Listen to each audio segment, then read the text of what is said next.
Hey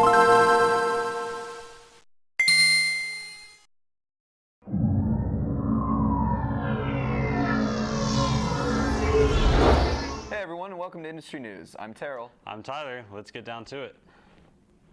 According to IGN's Andrew Goldfarb, Larry Herb of Xbox Live has posted pictures of Xbox One consoles packed, stacked, and ready to ship. On his Twitter, Herb said that the Xbox One production is in full swing for November 22nd of this year. The next-gen console has been through a lot of changes in the past few months alone, drastically shifting its business plans from E3 to compete with Sony's PS4, also to be released this November. But with this announcement, the finishing touches have been completed, and the only thing left to do now is wait for the Xbox One to go from a next-gen console to a current-gen one. My biggest problem with the Grand Theft Auto series has always been the realism. Luckily, GTA 5 has this remedied. For the voice acting of some of the gang members in the game, Rockstar turned to actual gang members, including a guy who got out of prison just the day before. Quote, "Authenticity is a big deal for us," said Laszlo Jones, one of the writers. You don't want a goofy LA actor who went to a fancy school trying to be a hard gang member. There's nothing worse than that. Jones here, of course, forgetting San Andreas. There's nothing worse than that. Speaking of the Xbox One, Alberto Pinella was interviewed by GameSpot at the recent PAX Prime convention. One of the important subjects covered was that of a digital-only format in the coming generation of consoles.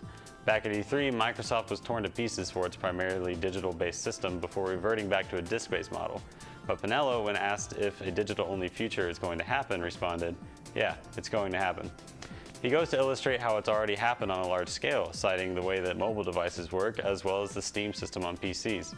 Pinello says that Microsoft probably said digital only was going to happen sooner than people were ready for it to happen.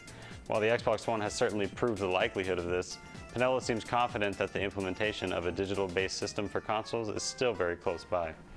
It wasn't that EA is tanking. The correct answer is the inclusion of playable female fighters in the upcoming EA Sports UFC title. For the first time in a UFC video game, Ronda Rousey, bantamweight champion, and top contender Miesha Tate will be leading the revolution as featured female coaches on the Ultimate Fighter's upcoming season. Other than that, the game looks the same as every other UFC game this far. That is, you're probably better off with the WWE games. They've had female playable characters for basically ever. Hideo Kojima, legendary creator of the Metal Gear series, recently tweeted that he is making Metal Gear 5 characters more erotic. He says that the purpose of this is to not only increase the fans' desires to cosplay his characters, but also to boost figurine sales. It certainly wouldn't be the first time that a video game creator has used fan service to increase profits, and it certainly won't be the last.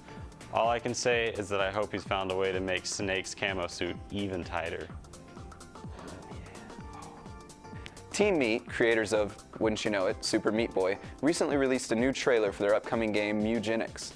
It's a crazy cat lady simulator, which apparently involves breeding, fighting, racing, hoarding, and participating in cat pageants.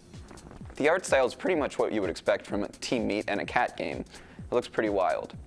Team Meat originally planned to showcase Eugenics at PAX Prime, however they found a game-breaking bug that prevented the showing. All that aside, we should all be seeing Eugenics pretty soon since it's got a 2014 release date for both Steam and iOS. I know I'll be on the edge of my seat until then. All right, that was your industry news. I'm Tyler. I'm Terral. Let's get back to the gaming.